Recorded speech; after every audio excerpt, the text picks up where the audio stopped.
पिछले वीडियो में हम चर्चा कर रहे थे क्यूब घन पर, जिसमें हमने देखा कि घन होता क्या है और किसी बड़े घन को छोटे घनों में विभाजित करने पर कुल कितने घन प्राप्त होते हैं और किसी बड़े घन को छोटे घनों में विभाजित करने पर कितनी बार काटने की आवश्यकता होगी। आज हम चर्चा करेंगे किसी बड़े घन की सभी सतहों को, कितनी सतहें होती हैं? 6 सतहें होती हैं। 6 सतहों को एक रंग से रंगने के बाद, एक से अधिक रंग का प्रयोग हम अगले कॉन्सेप्ट में करेंगे। एक रंग से रंगने के बाद यदि छोटे छोटे घनों में विभाजित किया जाए तो 4 प्रकार के घन प्राप्त होते हैं, जो 3 रंगीन सतह वाले घन होते हैं, 2 रंगीन सतह वाले घन होते हैं, 1 रंगीन सतह वाले घन होते हैं और बिना रंगीन सतह वाले घन होते हैं। आइए हम इस डायग्राम को देखें, जो जिसकी सभी सतहें एक रंग से रंगी गई हैं। तो अगर हम देखें कि 3 रंगीन सतह वाले घन कहां से निकलते हैं, तो आप देख रहे हैं कि 3 रंगीन सतह वाले घन केवल और केवल कहां से निकलते हैं? कॉर्नर से निकलते हैं। 2 रंगीन सतह वाले घन कहां से निकलते हैं? कोर से निकलते हैं। और 1 रंगीन सतह वाले घन कहां से निकलते हैं? सेंटर से निकलते हैं। तो जैसा कि कल पिछली वीडियो में हमने आपको बताया था कि किसी घन में कॉर्नर कितने होते हैं? 8 कोने होते हैं, 12 कोरे होती हैं और 6 सतहें होती हैं। इसका मतलब यह है कि 3 रंगीन सतह वाले घन कहां से निकलेंगे? कॉर्नर से निकलेंगे। 2 रंगीन सतह वाला कोर से निकलेंगे और 1 रंगीन सतह वाले घन कहां से निकलते हैं? सेंटर, सतह के केंद्र से निकलते हैं। और बिना रंगीन सतह वाले घन ऊपर की रंगीन सतहों के हटने के बाद जो नीचे की स्थितियां प्राप्त होती हैं वो बिना रंगीन सतह वाले घन प्राप्त होते हैं। आइए हम देखते हैं कि इनकी अलग अलग संख्या कैसे ज्ञात करते हैं। तो जैसा कि आपने देखा कि 3 रंगीन सतह वाले घन कहां से निकल रहे हैं? कॉर्नर से निकल रहे हैं। इसका मतलब ये हुआ कि कॉर्नर होते कितने हैं? 8 कॉर्नर होते हैं। इसका आशय ये हो गया कि 3 रंगीन सतह वाले घन कॉर्नर से निकलते हैं, कोने से निकलते हैं, जिनकी संख्या 8 होती है। इसका आशय ये हो गया कि 3 रंगीन सतह वाले घनों की कुल संख्या कितनी होती है? सदैव 8 होती है। अगर हम 2 रंगीन सतह की बात करें तो आपको 2 रंगीन सतहें मिल कहां से रही हैं? कोर से मिल रही हैं। तो अगर हम कोर को ध्यान में रखें तो अगर इस एक कोर को लेते हैं, इस कोर पर हम देख रहे हैं कि एक घन इस कॉर्नर से निकल जाएगा और दूसरा घन इस कॉर्नर से निकल जाएगा।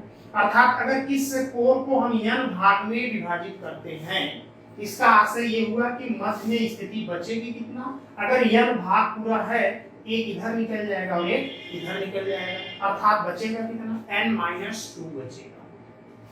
यह एक कोर के सापेक्ष है, तो ऐसी ही स्थिति 12 कोर के सापेक्ष होगी। अर्थात आप कह सकते हैं कि 2 रंगीन सतह वाले घनों की संख्या कितनी हो जाएगी? n-2 into 12। तो जैसा कि आपने देखा कि 3 रंगीन सतह वाले घन कितने हुए आपके पास? 8 हो गए। 2 रंगीन सतह वाले घन, 2 रंगीन सतह वाले घन जो कि कोर से निकलते हैं, कोर के मध्य से निकलते हैं, दोनों कॉर्नर से एक एक घन निकल जाते हैं। यदि n भाग इसको किया गया है तो n-2 into, और कितनी कोरे होती हैं? 12 कोरे होती हैं। अब आप ध्यान दें, एक रंगीन सतह की बात की जा रही है। एक रंगीन सतह की बात अगर हम करते हैं जो कि सतह के केंद्र से निकल रहा है, तो अगर सतह के केंद्र पर हम नजर डालें तो हम देख रहे हैं कि इस साइड में भी एक निकल रहा है, इस साइड से भी एक निकल रहा है, इधर भी एक निकल रहा है और इधर भी एक निकल रहा है। अगर इसको हम n भाग में विभाजित किए हैं तो एक कोर का कितना हो जाएगा? n-2 हो जाएगा। और स्थिति मध्य की है, इसलिए एक ही कोर पे नहीं बल्कि इस कोर पर भी लिया जाएगा। n-2 इधर होगा, n-2 इधर होगा, अर्थात कुल संख्या कितनी हो जाएगी? n-2 का होल स्क्वायर, अर्थात n-2 into n-2 2। और ऐसा स्थिति कितनी हो रही है, यह एक फलक की स्थिति है, ऐसा 6 सतहों पर हो रहा है। इसका आशय ये हो गया कि एक रंगीन सतह वाले घनों की संख्या कितनी हो जाएगी, n-2 का होल स्क्वायर इंटू 6। अब बिना रंगीन सतह वाले घन, अगर बिना रंगीन सतह वाले घन की बात करते हैं तो ऊपर से अगर एक कवर की बात करें कि तीनों कोरों से, तीनों बीमाएं से, हर कार्नर से दो दो घन निकल जाएंगे, अर्थात एक बीमा पे कितना हो जाएगा n-2। और कितनी बीमाएं हैं, 3 बीमाएं हैं। इसका मतलब हो जाएगा n-2 into n-2 into n-2 अर्थात n-2 का होल क्यूब। अब यहाँ पर बात है कि n क्या है। जैसा कि हमने पिछली वीडियो में आपको बताया था, n का मतलब होता है, n बराबर होता है x अपान y। अब बात यह है कि x क्या है, x है बड़े घन की भुजा, छींके ऊपर डाल 3-4 बार छींके और y क्या है, छोटे घन। तो अगर हमको n की वैल्यू प्राप्त हो जाती है, n की वैल्यू प्राप्त हो जाती है तो n का मान रख करके, क्योंकि और शेष गतिविधियां कांस्टेंट हैं, बड़े आराम से इनकी हम अलग अलग संख्या ज्ञात कर सकते हैं। लेकिन मित्रों एक बात और ध्यान दें कि ऐसे प्रश्नों में भाषा का भी परिवर्तन होता है। भाषा का परिवर्तन का आशय है कि किसी भी प्रश्न में शब्द का अभाव होता है, किसी में अतिरिक्त होता है। जैसे हमने 3 रंगीन सतह की बात की, तो 3 रंगीन सतह के घनों की संख्या सदैव 8 होती है, इसमें कोई अंतर नहीं आता। तो 2 रंगीन सतह की स्थिति में 2 गतिविधियां होती हैं, केवल 2 रंगीन सतह वाले घन। और दूसरी स्थिति होती है कम से कम 2 रंगीन सतह वाले घन। अब दोनों का अंतर क्या है, जैसे मान लीजिए आपके पास 2 रुपए, हमारे पास 3 रुपए है। अगर कोई ये पूछता है कि केवल 2 रुपए किसके पास है, तो आप आराम से कह सकते हैं कि हम कर सकते हैं, आप कर सकते हैं कि आपके पास है। लेकिन अगर कोई ये पूछता है कि कम से कम 2 रुपए, तो कम से कम 2 रुपए तो आपके पास है ही, और 2 से ज्यादा अर्थात 3 मेरे पास है, तो मैं भी कह सकता हूं कि हमारे पास भी 2 रुपए है। तो अगर कोई पर्टिकुलर ये कहता है कि केवल 2 की बात की जाती है तो केवल 2 वाला ही लिया जाएगा, और कम से कम 2 की बात अगर की जाती है तो 2 तो रहेगा ही, 2 वाले तो लिए ही जाएंगे, 2 से अधिक जो भी संभव है वो ऐड कर दिया जाता है। इसी प्रकार से एक तीसरा भी परिवर्तन होता है, केवल 2 रंगीन सतह वाले घन, कम से कम 2 रंगीन सतह वाले घन, अधिक से अधिक 2 रंगीन सतह। अब मामला अधिक से अधिक के लिए क्या होता है, अधिक से अधिक का मतलब होता है कि अधिकतम 2 रुपए हो तो भी होगा और उससे कम वाला भी होता है। अर्थात आप आसानी से कह सकते हैं कि केवल की बात की जाती है तो पर्टिकुलर वही होता है, कम से कम की बात की जाती है तो संभव स्थिति से ऊपर की सभी स्थितियां, और अधिक से अधिक की बात होती है तो संभव स्थिति से नीचे संभव सभी स्थितियां। तो आइए हम इसमें ये देखते हैं कि अगर भाषा का परिवर्तन होता है तो हम क्या करते हैं।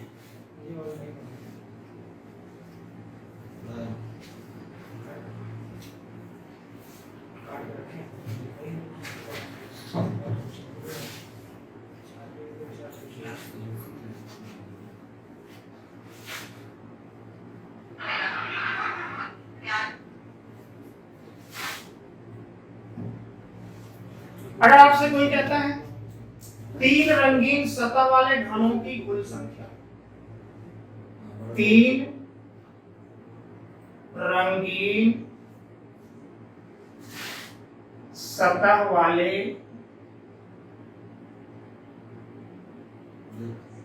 घनों की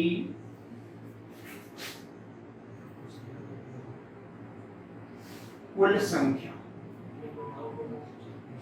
तो जैसा कि आपने देखा कि 3 रंगीन सतह वाले घन कहां से प्राप्त होते हैं, कार्नर से प्राप्त होते हैं, इनकी संख्या 8 होती है। 3 रंगीन सतह वाले घनों की कुल संख्या सदैव कितनी होती है, 8 होती है।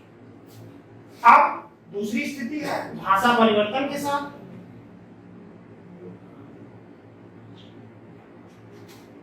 केवल दो रंगीन सतह वाले घनों की संख्या। तो केवल दो रंगीन सतह वाले घनों की संख्या क्या होती है? n-2 into. अब अगर इसी में आपसे कोई कहता है कम से कम दो रंगीन सतह वाले, कम से कम दो रंगीन सतह वाले घनों की कुल संख्या।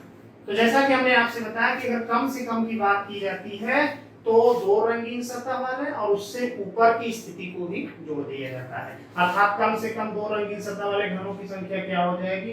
8 plus n-2 into 12।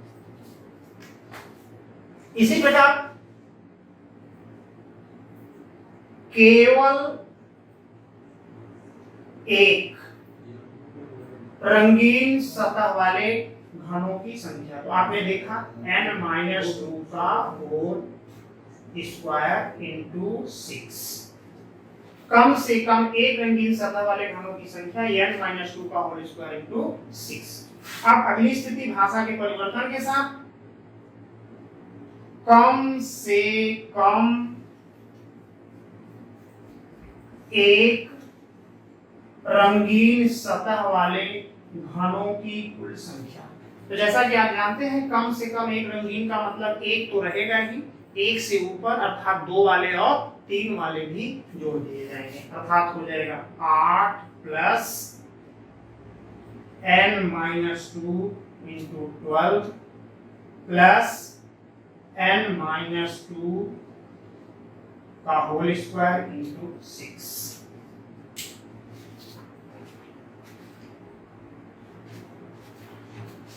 8 plus n-2 into 12 plus n-2 का होल स्क्वायर इंटू 6।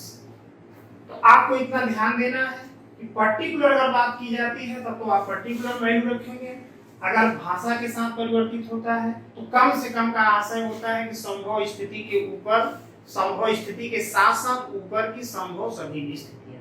अगर प्रश्न में आपसे अधिक से अधिक की बात की जाती है तो संभव स्थिति के साथ नीचे की संभव हर स्थितियां। आइए अब इस पर हम एक प्रश्न करते हैं।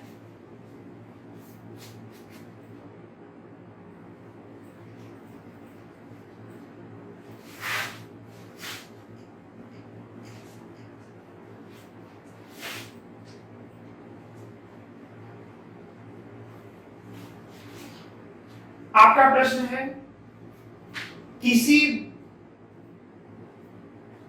बड़े घन की सभी सतहों को लाल रंग से रंगने के बाद 125 छोटे छोटे घनों में विभाजित किया जाए तो सभी प्रकार के घनों की अलग अलग संख्या ज्ञात कीजिए।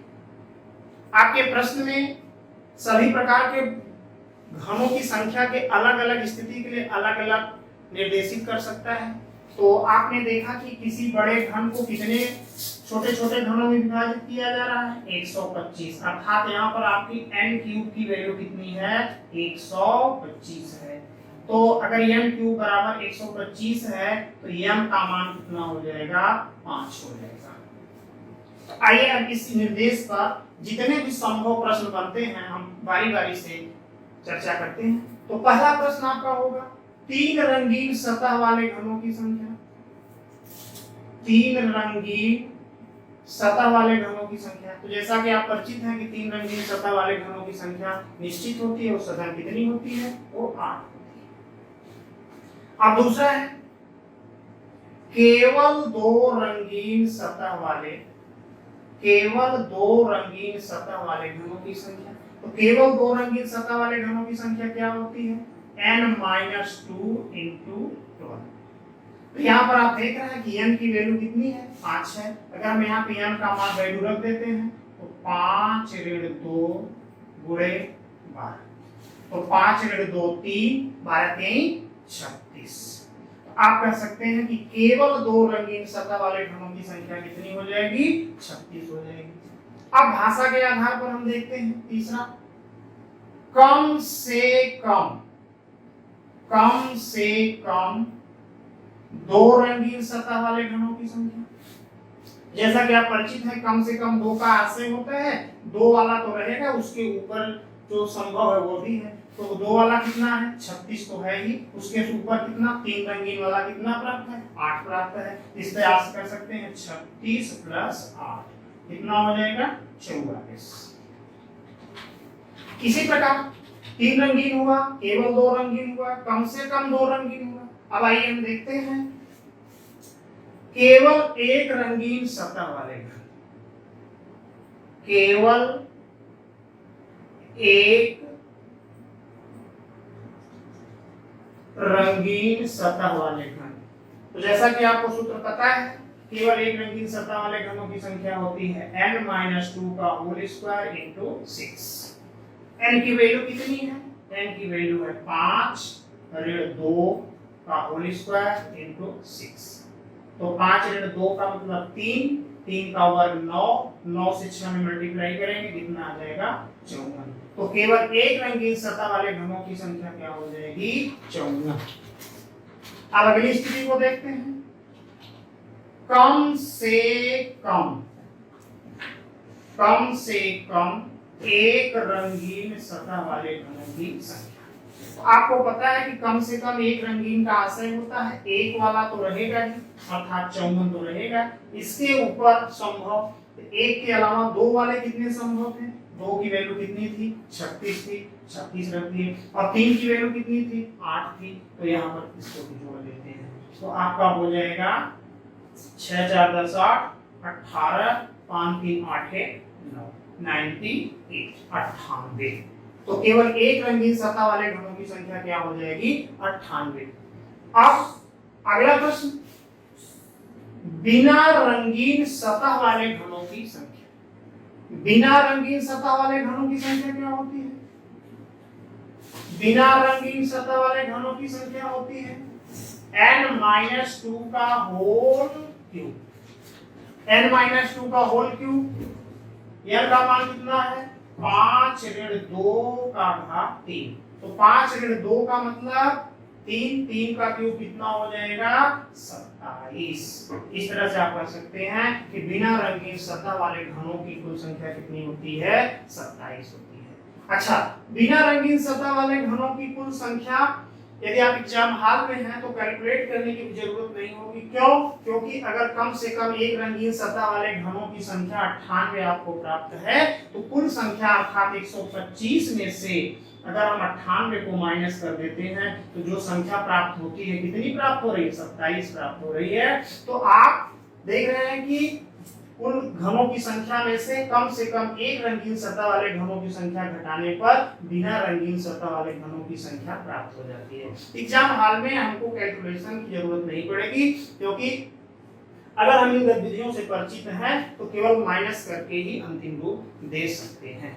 इस तरह से आपने देखा कि एक निर्देश पर जितने भी संभव प्रश्न हैं, सब के सब आप मेंटेन कर रहे हैं। आइए इसी पर एक प्रश्न और करते हैं।